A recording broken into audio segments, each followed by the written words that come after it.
The city of Detroit continues mourning the loss of a consumer protection icon. Esther Shapiro has died. She spent her entire life working to protect Detroiters from scammers and was considered a leader in the fight for civil rights. Our consumer investigator Hank Winchester looks at Shapiro's life and legacy that she left behind. Before Help Me Hank, there was Ruth to the rescue, and before Ruth, there was Esther Shapiro, a woman who was dedicated to protecting Detroiters.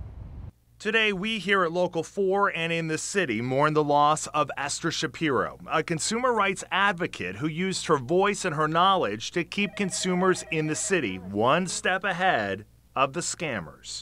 I think prices will creep up. That's one thing. I'm not sure what will happen to service, which has not been great anyhow. Local 4 business editor Rod Maloney admired the work Shapiro did in Detroit. She was consumer protection in this town.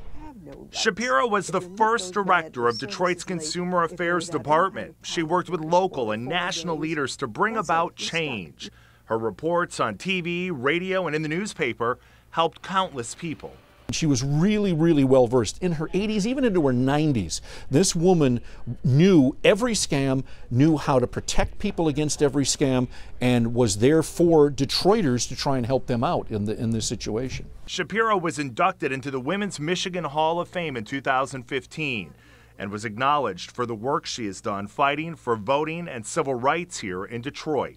No one was more passionate and persistent than Esther, a true icon who will be missed by many. Esther Shapiro was 98 years old, and of course we here at Local 4 sending our thoughts and prayers to her family members and her friends. I'm Hank Winchester, Local 4.